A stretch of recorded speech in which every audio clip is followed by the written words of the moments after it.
Well, welcome to the Missouri Healthy School Podcast Live. My name is Dr. Guy Danoff, and we've got a very special podcast for you tonight. We're going to be talking about Every Bite Counts as we're going to watch Missouri Crunch Live here tonight. We're going to be featuring 5 guests. And without further ado, we're going to kind of jump into that right now.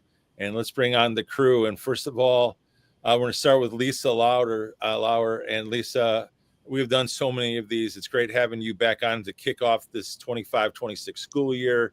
And I'll go in this mode right here. So, Lisa, you want to kind of tell a little bit, our folks a little bit about you? Hi, Guy. I am so glad to be here again. My name is Lisa Farmer Lauer. I am with Missouri Department of Health and Senior Services. I'm a senior nutritionist, and I am the Farm to School and ECE content lead at the Department of Health and Senior Services, and I work on all kinds of great local projects for birth through elderly. So I'm glad to be here. Nice. And I have to point out, I always do this practically on every show, but you are Miss Fashion also. You want to talk to about the little sweater or your top today? Because it looks really cool, because we're talking farm to school and you got some farm to school going on. I do. I like to wear things like this when I go to see the kids and when I go out and talk with people, because it gets conversation going and helps people understand how important fruits and vegetables are. So I like to sport things that show my passion for farm to school. Absolutely. So now we're going to bring on Barbara Shaw. And Barbara, welcome, obviously, to the podcast. We've had you on before, so you're a regular. And really why people love having you on is because you have to actually talk about some funding. So we can't wait to get to your segment as you're going to be talking about, hey, how can some of these schools get some funding? So Barbara, tell us a little bit about your background and then, of course, what you're going to talk about tonight. Sure, absolutely. Thanks for having me on again. I always enjoy everything with Lisa that we can partner and educate and provide information and outreach. So I am our National School Lunch and Breakfast Program Coordinator here at the Department of Elementary and Secondary Education. The other programs that we administer are USDA Foods, the EBT program, and I lead our Farm to School program. Very, very cool. All right, next up is going to be Lexi.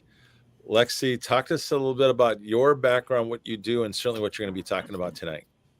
Yeah, again, thank you for having me on. This is my first time, so excited to join a podcast live. So very exciting for me. But my name is Lexi Jose. I'm with the Missouri Department of Agriculture.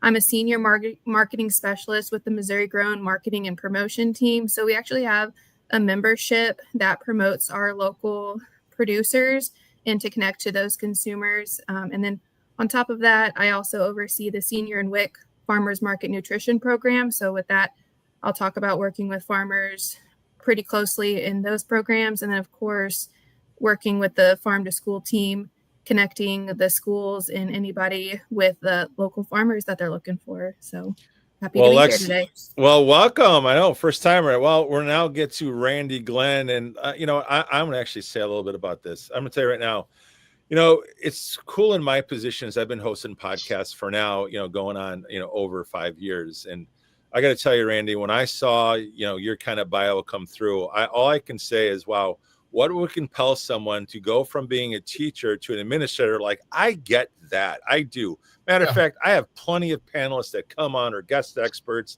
and that's a logical progression. But I'm going to let people know what you've done since being an administrator, because what I think about this, like, what are you thinking? So there you go. Take it away. Yeah, I don't know what I was thinking, honestly. No, I had actually retired in 2022. Been 14 years as a principal here at Pilot Grove, and started babysitting my grandson in the summer. And then he started going to daycare because they needed a little bit more regular schedule. And I was doing the honey-do list at home, and then got kind of bored with just sitting around and wanted something to do. So I actually had started substitute teaching and the superintendent had contacted me, wanted to know if I would sub in the kitchen because the previous food service director had left just before school started, and they were having to fill in with subs. And the lady that I work with had taken on that position, but was not happy in that position. And so Ashley, our superintendent, reached out to me in October. Hey, pull up your November calendar. I've got some dates for you, unless you want this job full time. And I just laughed. I'm like, yeah, right. And then I was like, you know what? The more I think about it, send me the job description and let's see what this is going to involve. So, Wow. As of November 1st, 2023, I have been the food service director and head cook at Pilot Grove. Congratulations. Seriously, Randy. I mean, it's a remarkable story. That's why I kind of wanted to make a big deal about it. But it just goes to show, you know, when you have it in your heart to serve and certainly try to make a difference, this is what that looks like. And again, I just thought it was really interesting. When I was reading your bio, I'm like, wait a minute, who goes from this to this to this? Like, how did that even happen? But I'm really excited. I think all our guests will be really excited to hear what you have to say. So anyways, welcome to the show. And last but not least, let's bring in Kelley Nelson. Kelley, I can't wait to get to what you're going to have to say, because you are the creative one. You've got some really cool things to share with us, like pretty mind-blowing some of the things you're doing at, certainly as you're the director of the Goddard School in Oakville. And, you know, talk to us a little bit about your background and certainly what you're going to talk about today. Yeah. So this is my first podcast, and so I'm excited to be here. So thank you very much for asking me. I've been the preschool director at the Goddard School in Oakville for 25 years. And so we've done a lot of different things to kind of keep things exciting and fresh, and building a community that is built around health and wellness is really important. And if we can get 2 and 3 and 4-year-olds to embrace healthy foods and exercise, I think that sets them up for a lifelong understanding of how important it is. So we've just done different things that have embraced the crunch off, but embraced a lot of things on beyond that as well. So, yeah, well, I'm just going to be honest here. Like, if I had to like get out of broadcasting, Randy, I don't think I could go your route, but I got to tell you what Kelley's doing. It's kind of appealing. I'll tell you what. So we'll get to that soon. So what I'd like to do now is, I know that we have some live viewers. If you are watching live right now on YouTube, feel free to write in comments. You can make any comments you like. You can also make any questions, and I can certainly direct it to one of our, expert panelists. But I just want to let you know, this is an interactive show. So if you have any questions or comments you'd like to make, please put them in the comments there in YouTube if you're watching. So now we're going to move on to get things really kicked off and rolling. And the first one is I'm going to change my screens. And Lisa, we're going to start with you, and let's talk about it. What is the background and history of the Missouri Crunch Off? Guy, I'm really glad you asked. And I want you to see on this slide, I thought it was this is our second annual Missouri Crunch Off podcast. We did this last year, and you know what I thought was so interesting?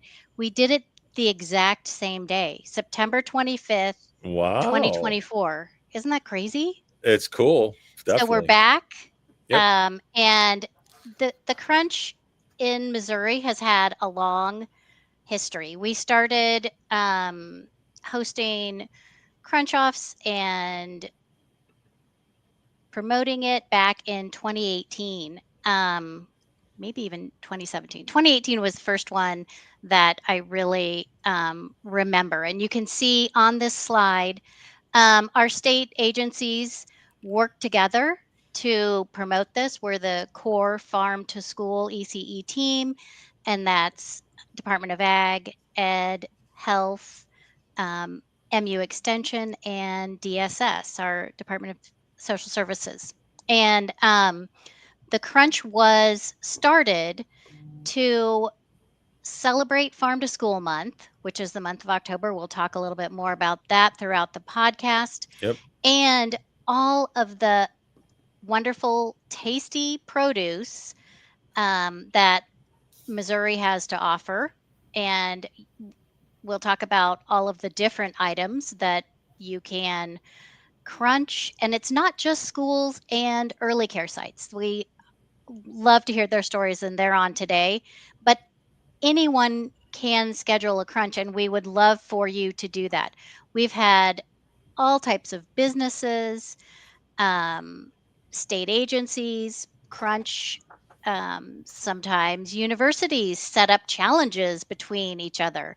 I don't know if your university guy has hosted a Crunch, but it might be a good thing to do this year. So you might look into that.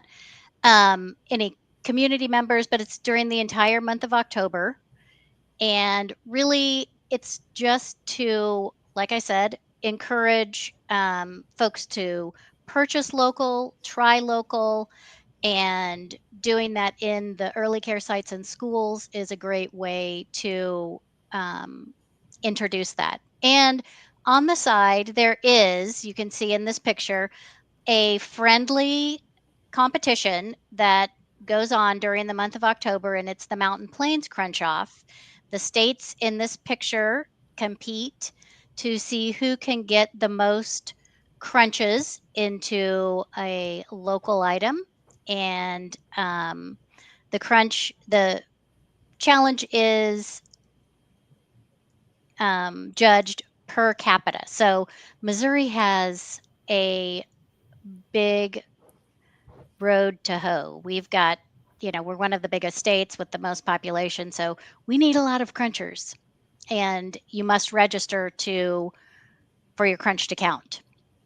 So I'd like to turn it over to our next person that's on I think Barbara's up next to tell Barbara's up, and we love Barb, but let me tell you why we love Barb, because Yes. If you're watching this podcast, she's going to be talking about funding that's available to schools.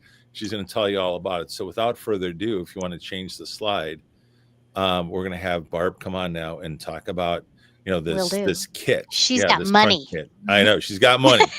So with that, I will be quiet now, and Barb, it's all yours. Okay. So I want to talk about the Local Food for Schools grant. And we've been talking about LFS for a couple of years now. It was extended, so there's lots of money still for schools to apply. What the grant does is it allows schools to purchase local food and supports their budgets to go out and procure local with a farmer. So this year was a fun opportunity because we partnered with one of our vendors that we work with to deliver our USDA foods, and that is Gold Star Foods, our Growing Forward program. And Gold Star really helped us to create a sustainable relationship and help combine our resources and efforts to expand and grow our farm to school program. So what we did this year is we created an initiative to where we used our Local Food for Schools funds to purchase apples, and 300 school districts got apples. It was a first come, first serve. And then we also built a fun crunch kit. And so we went to the warehouse in Wright City and we built boxes, and we put together crunch kits. And so in the crunch kits, the schools that get the apples, they're also going to get a kit. And in the crunch kit, there's a letter that describes the crunch and the initiative. There's also personalized crunch clings to put on your lunch and breakfast lines. There is apple slicers, measuring cups, pencils, stickers, and some other cool things. So their excitement matches our excitement. We're able to support local farming communities and cafeterias. So the partnership is really it's a win-win. Wow. That is amazing. Absolutely love it. And so also, is it true that, how do people go about applying for this? It's probably a good question. How do schools actually go about to get in contact with you all, to seek this funding? So schools do have to apply. We did not distribute funds equally out to school districts. There is an application process, and the process is 5 simple, quick steps. We do have a training video for the schools to watch, and then there's a survey just to collect the information, and then they need to submit a written plan. And the plan is basically just telling us how they're going to spend the funds, letting us know their goals. How are they integrating farm to school into their local wellness policies? What types of partnerships do they already have, or what types of resources do they need? Because what's really great about our farm to school program and our partnership with the state agencies is that we all have different resources. So if a school is looking for a farmer, Lexi is going to be their girl to help them out. If they're looking for gardening resources, we've got Tracy with MU Extension. So we've got each other to help support the schools, and to, it's a lot of them might be intimidated to apply. However, we've had 35 schools that have all submitted all creative, unique plans, and their goals and their projects have spanned the school lunch tray. We have schools purchasing local beef, schools purchasing local vegetables, and schools just really asking for funds to start their farm to school programs. Barb, thank you so much. And obviously that QR code's live, I would take it, right? Yes, the QR code is live. So you can scan the QR code. The QR code is going to take you to the LFS website, where you will first fill out the application. And through the application survey, it's going to guide you on what the information is that you need to put into your written plan. And then that plan gets submitted to our office, or you can send it to my email. And then we review it, provide any technical assistance back, and then award the funds. Absolutely. And Barb, do we have someone on our panel that's actually gone through this process? We do. Okay. So Randy Glenn at Pilot Grove. Randy has been amazing to watch him grow, and no pun intended, but he's been so fun. And so we did a bus tour, and so I'm going to let him share and brag about himself and share some pictures and what he did. But he did apply for the grant. He's actually utilized the grant and applied for additional funds.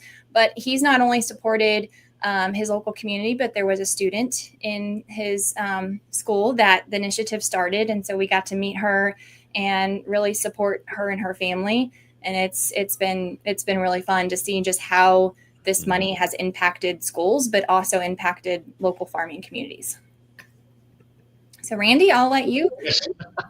All right. Yeah. So I started in November, I started getting the emails and everything about farm to school and local food for schools and grants. And we had applied, and I started talking with, she was a junior at the time, one of our students, she was an FFA, and her SAE project was beef production. And I asked her if she would be interested in partnering with us so that we could purchase beef from her. And so fast forward to her senior year, we were able to last year purchase 3 whole beef from her, and we're able to replace, if you've got, I think there's a slide of her that we had that had taken a picture with her and her cattle. She raises Charlet, and if you could, there's the slide. That was this past summer when we had the farm to school tour out at Haley's farm, and it was a learning experience for me, just going to the farm too, and seeing what she does. And of course, I was teasing Lisa when we were talking about putting this together. I said, I know this is farm to school. It's not really about the crunch off, but I said, if my beef is crunchy, then I've probably burned lunch that day.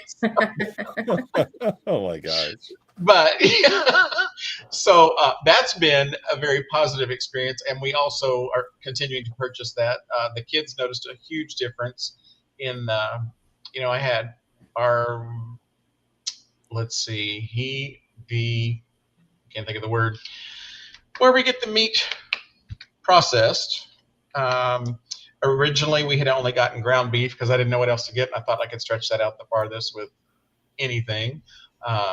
And then decided to get some patties, and the burgers have gone over.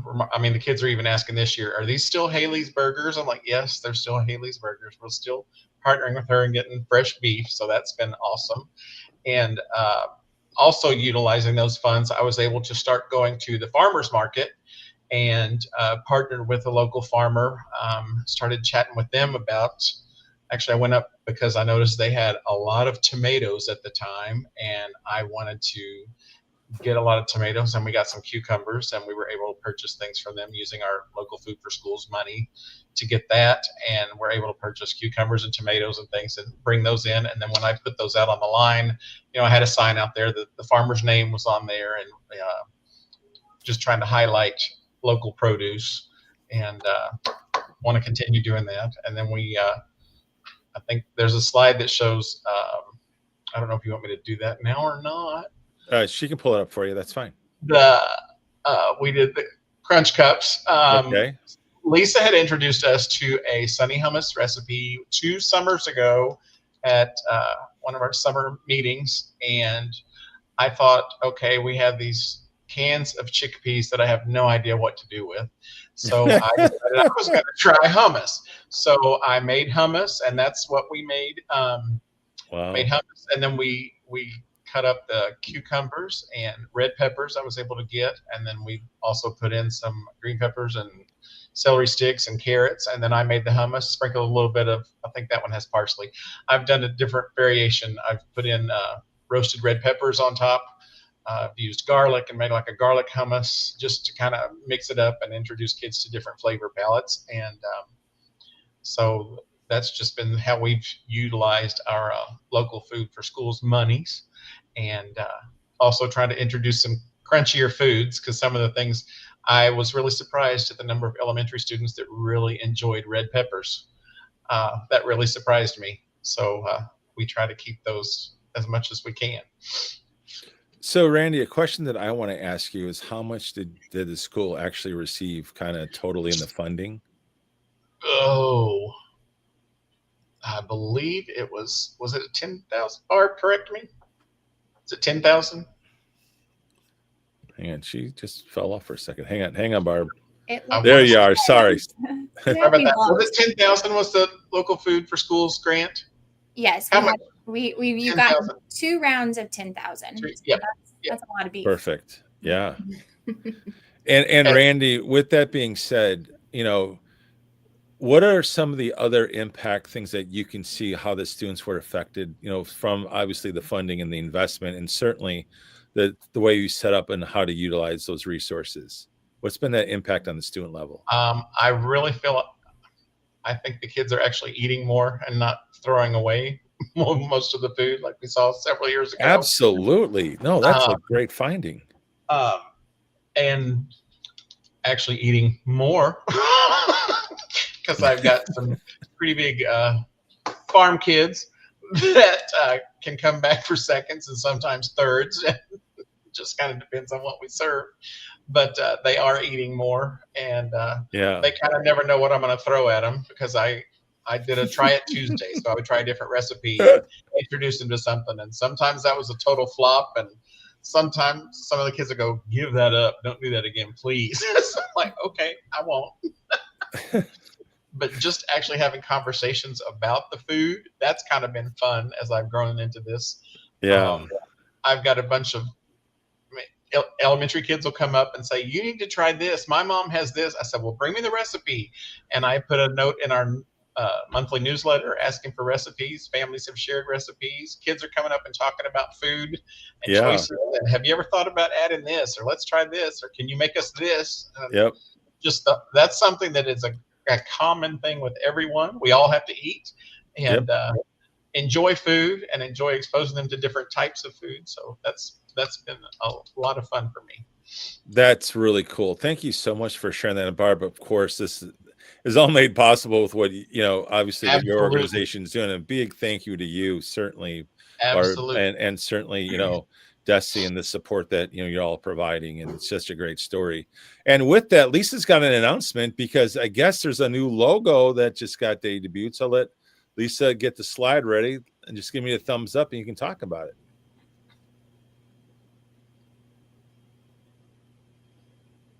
You good? All right, here we go. Talk to us about it. Oh, I'm going to let Barb talk. This is Barb's moment. I just got the slide up. Okay, perfect. Barb, please share. Yep. It's cool, by the way. Seriously, I'm not just saying that because I'm a marketing guy by trade. It is freaking cool, being honest. So it was fun to create this Yeah. logo. I Yeah. think it just makes it more unique and specific to one, just to the education, the classrooms, the cafeteria, the communities. And so when I look at this logo, and you've got the pencil for the education, you've got the wheat and the rice growing out of that. Yep. It just really ties it all in. And so that's, when I was thinking about creating a logo, I mean, it's very hard. And so working with the right person was huge, but it just, whenever it was finished, I was so happy. And so we created also a crunch logo too. So maybe we'll share that. But so this is our fresh off the press Missouri Farm to School logo. Well, congratulations. Seriously, it looks great. And also just saying this slightly biasly from Missouri Healthy Schools, but we like that middle lime green color you got going on because that's in our logo as well. Yeah. So obviously the popular color related to certainly, farm to school. So with that, let's bring on Lexi, because Lexi's now going to talk to us about what is Missouri Grown. What is that? So Lexi, you want to talk to us about Missouri Grown? Yeah, so Missouri Grown is a membership. Well, we're a marketing team within the Missouri Department of Agriculture, but Missouri Grown USA is a membership program. So it is a consumer-based website where we are connecting the local producers to any type of consumer. So it could just be, somebody wanting to find a local farmer's market for a couple tomatoes or things like that, to big suppliers. So we do have like Orscheln's or Schnucks or some of those big grocery stores that we work with to get people some of the mostly that value added items into there. So we have a very wide range of members on our website. So we do push a lot of people who are looking to support and purchase local to Missouri Grown. But if you're not finding anything on that website, you're always welcome. We do have a good team. There's 6 of us on the team, and we can connect you with anybody if they're not on our website. So we always just want, yes, we do have the website, but please, we are people. So we just want to talk and be social and get out there and do things. So we have a market at the state fair. We have the membership. We do holiday boxes. We do a ton of gift baskets with local products in it. So just really connecting with the local businesses in Missouri. Yes. And so we always kind of point out that Missouri has such a wide range of products and items to pick from. Like rice Missouri is number 4 for rice production. And just from that too, you have hogs, of course, and beef, but then you have goats and all this local produce. And it's a, over $90 billion industry for our state. So just really putting that out there to our local communities and then with the farm to school, you have schools, they want to purchase local, but they don't know how to start or where to go. So myself at Missouri Grown just want to be that connection to actually get that produce to the school from the local farmers. Wow. Very, very, very exciting. Talk about an initiative, and certainly getting some big, supermarkets involved. That's got to be very cool, having that kind of presence there.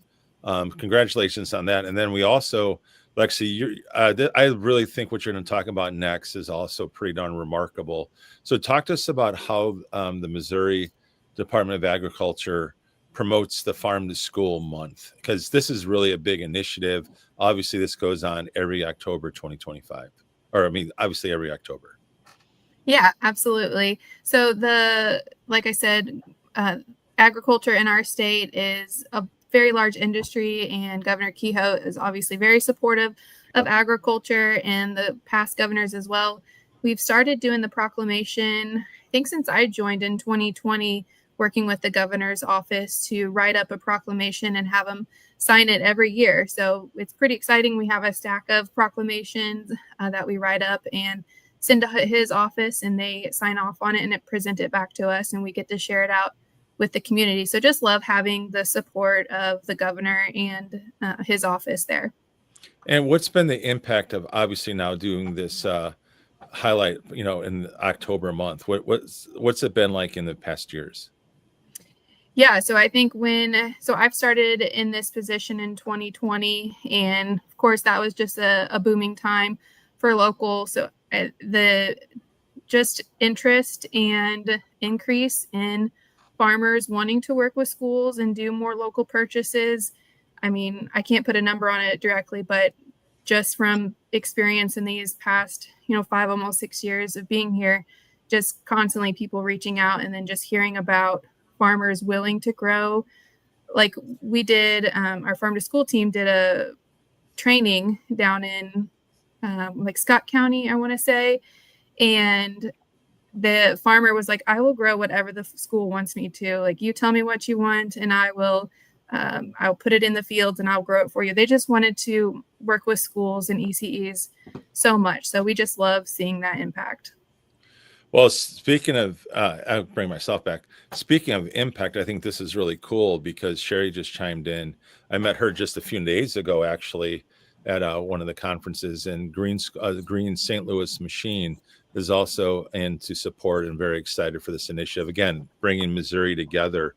And Lisa, that's kind of what we were talking about, offline, about how we're starting to see movement. And Lexi, this is just so exciting. Again, what you're doing on your end with the marketing and the promotion. And it's going to be done without that. I mean, and you've now been doing it for several years. And we just want to grow Missouri bigger and bigger. And also, as a fun fact on the rice production being number 4, hence why that was worked into the logo. I mean, that's kind of a cool thing to think. Of all the states, we're ranked 4th in rice. I never would have guessed that. So anyways, very, very, very cool. Let me just check one last programming thing. And yeah, let's talk about the Missouri Grown page. Let's go there. Yeah, the Missouri Grown, it's MissouriGrownUSA.com. You can go there and it will have, you can search what you're looking for. So I will just use the example for the Crunch Off. We promote a lot of apples or local produce. So you can type in, you're looking for apples within so many miles of a certain zip code, and you'll hit search and it'll bring up farmers markets that are close to you, but also maybe members who, so I'll use Barbara worked with Schweitzer Orchard and Cedar Wind Orchard there, and they reach out to us all the time saying they have apples. So it'll just take you directly to their profile page on our website, and you will then contact that farmer directly. So we just are putting the resources out there, and you can actually talk to that farmer, and they want you to reach out to them. Otherwise, they wouldn't be on our website. So that's kind of a nice thing because, people are like, I don't know where to start. I don't know how to find anybody. And honestly, I work so much with the farmers markets. Like that's a large portion of the Senior and Wick farmers market promotion, that it's just a great tie to farm to school as well. Those markets and producers there, always willing to help out. Absolutely. And I just want to make a programming note. If you're watching live right now, feel free to go right in the comments there on YouTube.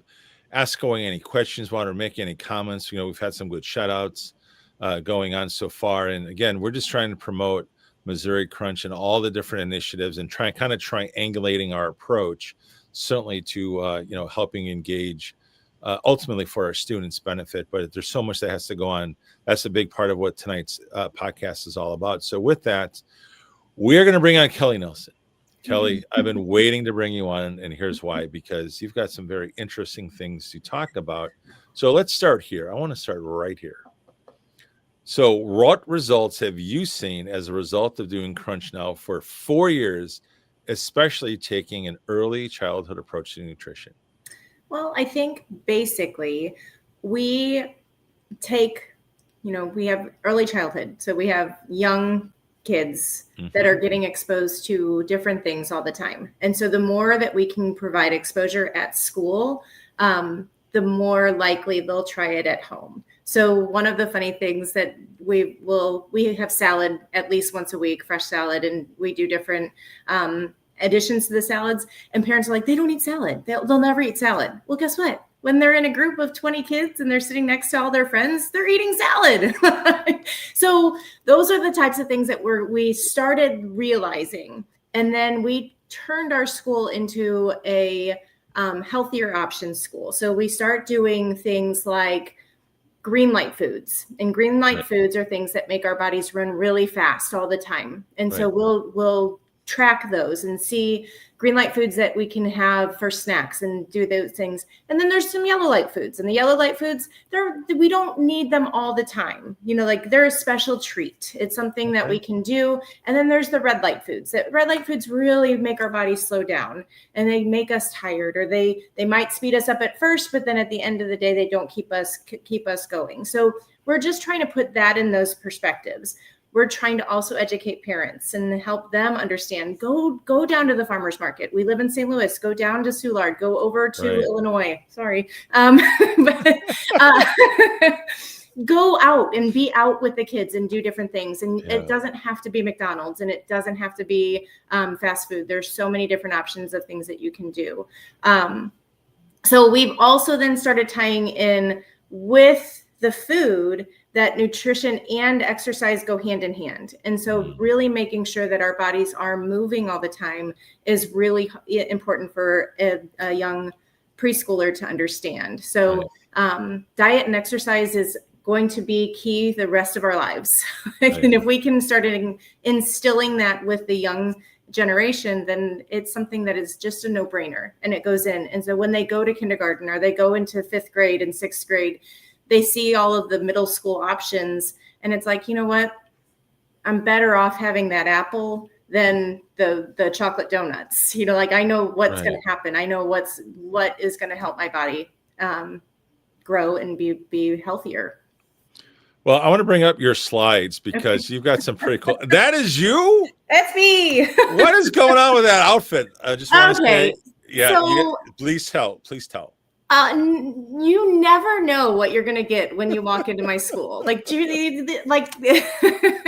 have a whole collection of wigs and shirts. So this was our crunch off that we did a couple years ago. We usually do vegetables in October because Johnny Appleseed Day is tomorrow. So tomorrow is our big Johnny Appleseed experiment, I'll call it. We do lots of things with the different apples. So what I do for our crunch off is we have like a visual learning board when the parents walk in. Growing with Missouri website provided some posters that have on what a vegetable looks like on the farm, what it looks like on the shelves, and what it looks like on our plate. So you can see like the different options. So an eggplant on the farm looks different than an eggplant when you put it on your plate. And so they're starting to recognize those. We also, like I said, we balance and put a lot of physical activity. So the slide that you're seeing there in our hallway, we had crocodile jumps and crunches that we can go through. So how fun. Yeah. So then we did taste tests, and different age groups will do different things with taste tests. So as the kids get older, they do have a little bit more of a refusal to try different things. So you have to do it a different way. So we will please share with the class. So we'll do, everybody has a plate of 6 different options. And so it might be carrots, cucumbers, a radish, peppers, snap peas. We'll decide what has the loudest crunch. And so some of my teachers have, they just downloaded a little app, and it's like a decibel level, and they'll go next to them. And when you crunch, it like makes a really big sound, or it makes a small sound. And so it gives them like an idea, and it connects science. And so in ECA, everything can be STEAM related, right? Like you can also create a crunchy snack face with all of your 6 items. Like what can look like what can make an eyes, what can turn into ears, those types of things. Some classes, they might do like a blind taste test, and they have to guess, is it a carrot or celery? Is it a cucumber or a red pepper? So they're doing all these different kinds of things. Tomorrow for Johnny Appleseed Day, they're going to come in and predict what their favorite apple is, and then see if that is the same after they taste them. So we have a bunch of green apples, yellow apples, and red apples. So I have to ask Kelley, which one of those 3 apples do you think will be the winner as far as taste test goes? So it's funny. The kids will all come in and they all say yellow. Okay. They always say yellow. And then it's always red. I was going to say, I mean, we actually talked about this in our planning meeting offline, and we just go around with our panel. Lisa, let's start with you. What's your favorite color of the reds? My favorite color of the apple. Sorry, of the apple. I was going to say. Yeah. So I love green apples, but I really love Honeycrisp apples too. So I like crunchy, but a little tart. Okay. So I'm on the fence. All right, Lexi. Yeah, unfortunately, I'm the same way. I love a Honeycrisp apple, which, I mean, I have some and they're like red and green and yellow. So, but they definitely are my favorite. Okay, Randy, how about you? Actually, I just posted on my Facebook page a couple of days ago about a Honeycrisp apple being the best. Yes. Fuji. That's what I'm talking about right there. I was, but I'm telling you, I got an order or shipment from our grocer that was a Golden Delicious Supreme apple that was really good. It had the crunch, it had the juicy. My kids at school have commented, we started our FFVP program, and I've been putting out Fuji apples on it, and they cannot get enough of those. Yeah. They have been asking, and I was running out of apples on the cart because the apples were the first thing to go. So that was kind of exciting, and they've been talking to me during lunch about the apples, that they really like them. So I was like, good. And actually, I got 2 bushels of apples today from one of our local farmers called a Brandywine apple. Hang on. Let me go solo on your screen for a second so we get a close-up. Hold on. Here we go. Never heard of a Brandywine apple, but these things are huge. Wow. Here's the Golden Delicious.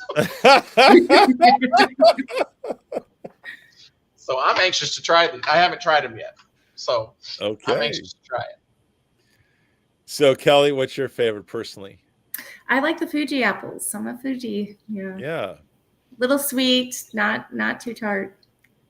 Yeah, I will have to say it's a 50-50, but the Fuji the Fuji ones I actually like a lot. That's what the wife buys, and so pretty much we'll eat whatever she certainly gives me. But if I'm just trying to select, I certainly love the red and certainly the Fuji. So it's kind of fun. Can't wait to hear, Kelley, how it goes tomorrow. I don't know. You have to post on social media or even just message me. I'll put it out on the MHS to see who your winner is as a follow-up. But it'll be really fun to see, what the kids say when they do that. And hold on, we're going to try to bring on. There's Barb. Barb, I'm not sure what happened, but we got you back. So we got to ask you the question: what is your favorite color apple? I think you're muted. There we go. I think they're trying to kick me out of this office. They're like, it's too late for you to be here. I like the galas. I like the red galas. They're crispy, and my son, my 6-year-old, says they're juicy. So there we go. That's what I like. Okay. You can't go wrong with a local apple. You just can't. No, absolutely not. So with that, now, Kelley, when we were I was doing the research for today's show, there was something that you put across us at Missouri Healthy Schools, and you're talking about a crunch king and queen. Yes. Well, Lisa, let's pull up that slide, because what the heck is a crunch queen? Oh, okay. Now, if that isn't the cutest picture you've ever seen, I don't know what else is, but talk to us about how you become the crunch queen and king. So it goes by classrooms, but each of the classrooms have so many different crowns that they can decorate. And if you try some of the veggies or you try all of the veggies, you can become the crunch king and the crunch queen. And you don't want to exclude anyone, so everyone has the opportunity. So even if the pickiest eaters just lick something, you're like, yay, you did it. That's cool. So again, you can see one of the taste tests there. Some kids just trying it one time is a huge win. And it's always surprising to us. in my world, I would think that sugar snap peas would be something that everybody likes. They're have a nice sweetness to it, and that usually is not as popular as the radish. What? Okay, hold on. I know. Hold on. You're telling me the radish is up there high on the taste test Yes. for these preschoolers? Yes, it is. Oh I my think God. it's just that crunch, and I don't know if it's because the decibel level comes up a little bit higher. But this is the copy of the decibel. Hang on. Let me hold on. Let me go full screen on you. Here we go. My decibel meter that will go through. Look and at it, that. the kids love to hear and see, connect that going through. So Yeah, that is so cool. yeah. And it's just a free download. It's just something that you can put on your app or on your iPad and something. Wow. So Randy, what do you think about taking the challenge from Kelley and maybe doing that at your school on some apples and get out the meter and, let's get some data going here and see now if there's a difference between the schools, right? On what kids like. I know it's different age groups, of course, but still be interesting to see. We've got pre-K through 12th grade. So, we're a small school. So I do have a class of 3-year-olds. Oh, you do? Okay. And a class of 4-year-olds. Yeah. And actually a couple of weeks ago, I can't remember what it was, but there was only one kid that was trying something on their tray. And I had gotten some stickers that said, "You've got great taste." And I put that sticker on her. Well, lo and behold, 19 other kids were trying the thing for a sticker. Peer pressure is very good in early childhood. And they were like, "Oh, that was actually pretty good." I was like, "You just have to try it." Absolutely. All right. So I have to ask this question, obviously, Kelley, to you and Randy, because obviously you're on the front lines with the students. But talk to us, if we're going to triangulate the story really well, talk to us about the impact it's having on the kids' parents, as I'm sure there's some education going with them. But I'm also have to imagine that there's got to be a day they come home from school and they tell their parents what they did, particularly with what you guys are having them do. And how's that maybe changing the conversation in the home? And Randy, we'll start with you. I can tell you one example where I had introduced kiwi to my students, and some of them had never seen it, they didn't know what it was. Right. And they're like, "Yes, you got to try it." And I did have a mom approach me and say she had never bought kiwi at home. Yeah. Next time they had gone grocery shopping, her son, first thing when they walked through the front door of the grocery store was, "We have to go get kiwi." So they had to walk over and find the fresh kiwi so that they could have some at home. And that became a regular staple, I think, for him to eat kiwi. So just introducing them to different foods, right. I think, and having conversations. And the parents know now that we're talking about food at school all the time. So they'll approach me if they see me around town, and we'll have conversations about food. And I've got one group of kids that want me to try their mom's cake. I mean, we're trying to. Exactly. That's fair. But yeah, I think it's had a lot of positive impacts around conversations that are going on. Yeah, and Kelley, how about a few stories from you? And I think a lot of the parents in my building are, first-time parents. They're new parents, and I think sometimes they get caught up in a little bit of the ease of life. They're working early, they're coming home late, they might have a rush around, and just knowing that there are healthy options that you can do that are farm and fresh, you can do different things, have it ready for them, and their kids will try things. It maybe not day one, but don't just automatically go to the chicken nuggets because it's easy. There are so many things that you can do. With that being said, too, we also connect a lot with the parents. So we do a friendship fruit salad. So on a random day, everybody brings in a fruit and they share and they make a friendship fruit salad in the classroom. The kids are cutting up the different pieces of fruit and getting to know different things. So that's always fun to see, the parent that brings in the mango or the passion fruit or the star fruit, and so you're trying different samples of different things. We'll do, we call it village soup. And so you bring in a vegetable and we do a crock pot base of a beef broth. And then Sure. we just start adding like a vegetable soup. And so they're trying it in different ways. And so it doesn't have to be always just raw veggies. You can have Right. different options and do different things with it. So I think that is important. And then our parents are all connected via an app, so we can send out pictures or videos of what's going on. And it's funny because you'll get parents that'll say, if I didn't watch the video, they would never believed. Yes. Oh my gosh. That's priceless. Seriously. Just hearing those stories, just brings a warmth over me, but it just goes to show that we're connecting. But more importantly, the kids are connecting back with their parents, and you're having discussions about food and certainly food choices. And this is where all that leads. So with that, I want to bring Lisa back in, because I know, Lisa, this topic is so near and dear to you. And I was wondering if maybe you could give us a little more perspective, as you hear these stories. Thank you so much, Guy. As I listen to the folks on the podcast today, it just makes me so happy. I wasn't Head Start nutrition coordinator for 7 years, worked with the early care sites, have worked with the schools for many years. And I loved Kelley and Randy. Thank you so much for sharing your stories, your tips. I mean, I knew sometimes, with the local food for schools funding and that kind of thing, sometimes you just need to hear someone else's story to really spark an idea for you. And then you say, okay, Randy applied for that 2 times. Right. He's gotten the funds, and, look at these great things that have happened. And I knew bringing Kelley and Randy on would be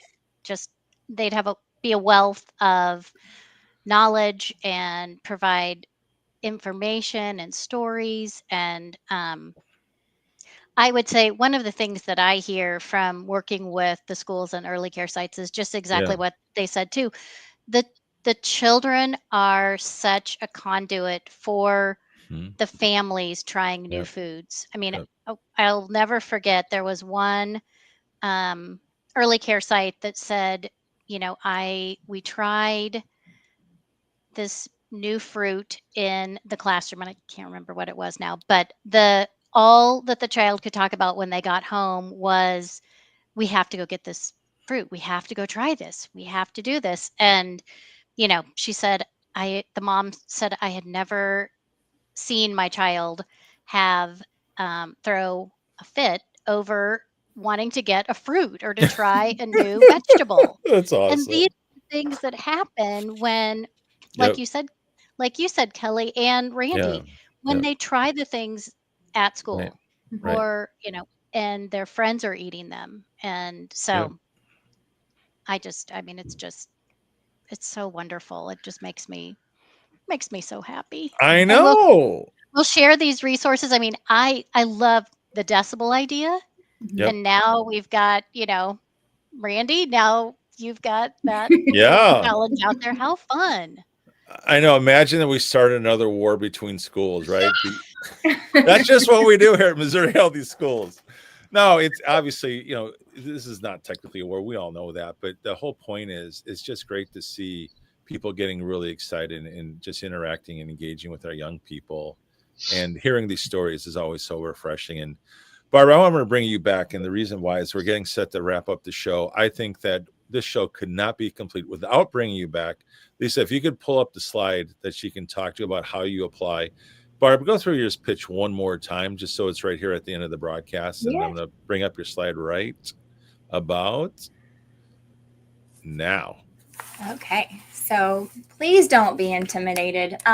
These funds can help support your crunch for our crunch off and really just span the lunch tray. So 5 super easy steps. The QR code will take you to the website, and look for a request for applications link.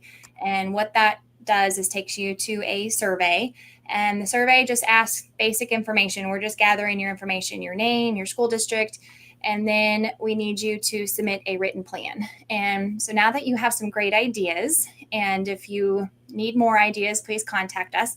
But this is just your goals. What is your visions? How do you want to make an impact with your kids? Both Kelley and Randy have some great inspiring stories of just how to get creative and try new things. And so that plan gets submitted to our office. We review it, we process the funds, and we're here to support you. So that it's super easy. Absolutely. And again, Barbara, thank you so much. And we're going to do something that we have never done before on a live podcast. Kelley, I'm turning it over to you because I think we're doing something with apples, and lead the way as if we're in your class. So I only had a Honeycrisp. I didn't have a Fuji. I ate my Fuji today. I thought I had another one. So I should have just said Honeycrisp so that I don't look like fake news. Okay, so I think what we're going to do is, if everyone has an apple, we can do a crunch off, and I'll put my little decibel reader here. Oh my gosh. And I'll put it down right next to the speaker so we all know how much sound a crunch of an apple will take. So right now we're hovering at like 70 decibels right now, just my talking voice. Okay. So you ready? 1, 2, 3.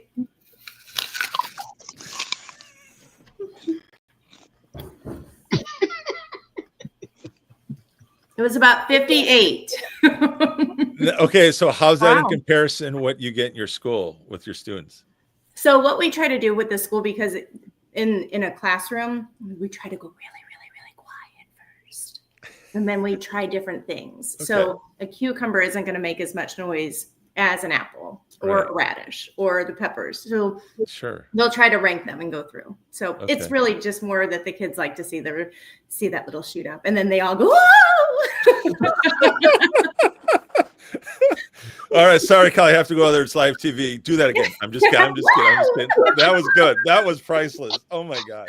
What a show, right? You never know what you're going to find, certainly on the Never Missouri know. Healthy Schools Podcast Live. With that, all right, so thank you, Kelley, for doing that. That was very cool. But Barb, we have to come back to you for one last thing, because someone asked a really good question, and Sherry's asking the question: what is the deadline to submit the request for funding? So we have a deadline of June 30th, 2026. So Oh, okay. lots of time. Yes. So get those applications and plans in. I think it's so exciting that USDA has a vision to support local farmers. Yep. And I've been at the department in this agency, Food and Nutrition Services program, for 13 years, and we've never had funds. And so we've always, Lisa and I have worked together for a lot of those years, and Lexi, and we've done a lot of education. We've done the bus tours, and but we've never had funds behind it.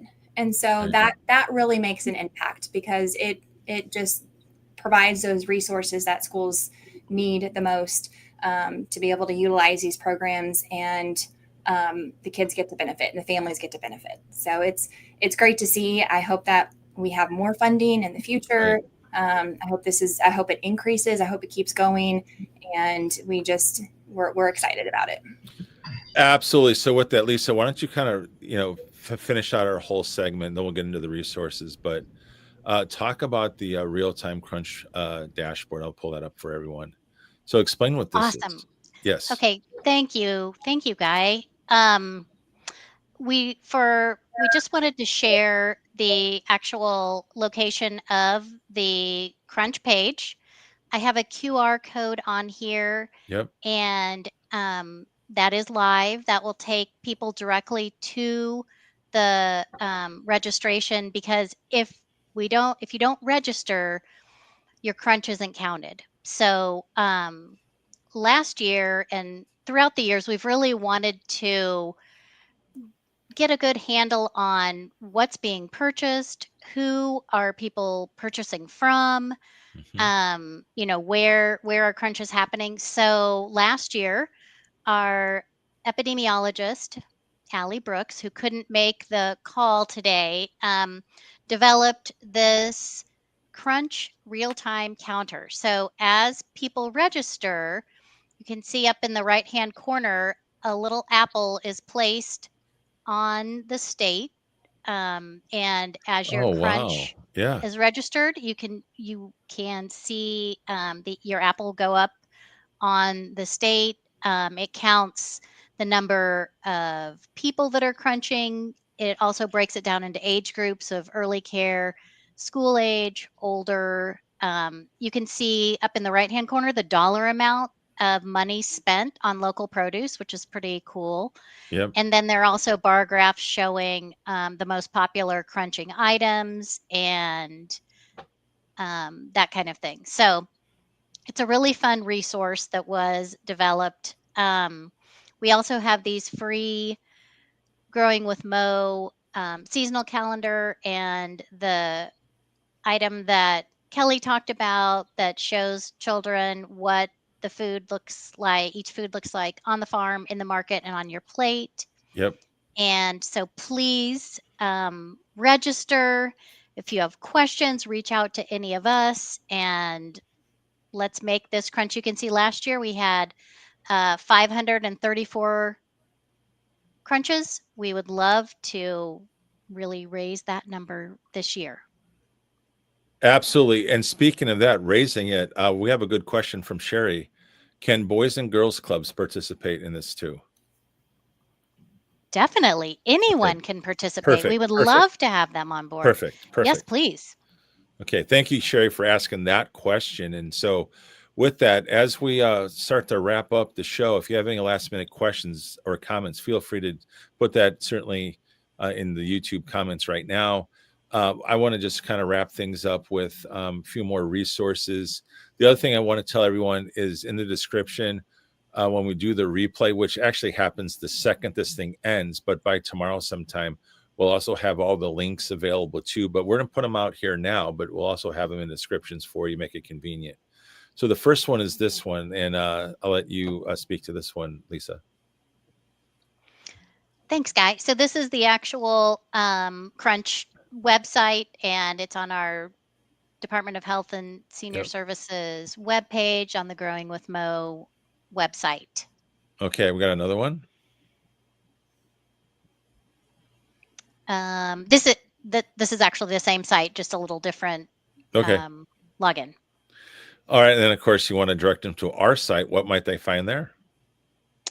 Mo Healthy Schools is full of great resources related to schools, and it's not just nutrition related. There's also mental health, great resources for nurses,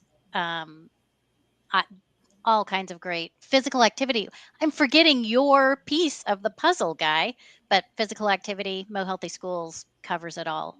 Barbara, there's a link to Barbara and DESE FNS on there, local wellness policy information. So there's all kinds of great resources there. Absolutely. So we just want to thank everyone for watching tonight's podcast live. I hope you all had as much fun as we did with our panelists. Certainly, panelists, I gotta give you guys a big round of applause. You know, we're gonna do it this way, right? But seriously, great job. I mean, it's just so cool hearing your stories, your passion, and certainly even some of the craziness, like certainly, you know, Randy going from superintendent to the cook. I mean, come on. And how about learning about, seriously, I mean, Kelley, what more can I say? I mean, you got these measuring devices like they use in football games and stadiums for decibels. And now you're using them for crunching. I mean, who knew, right? That's pretty cool.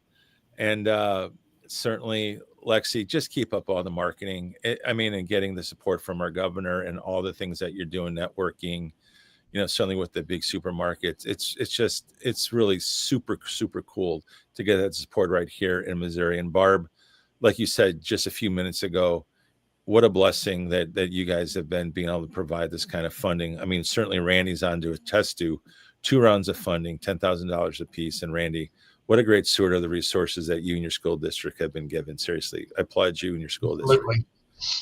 Yeah. So with that, our next MHS Podcast Live, we're going to get into school health services.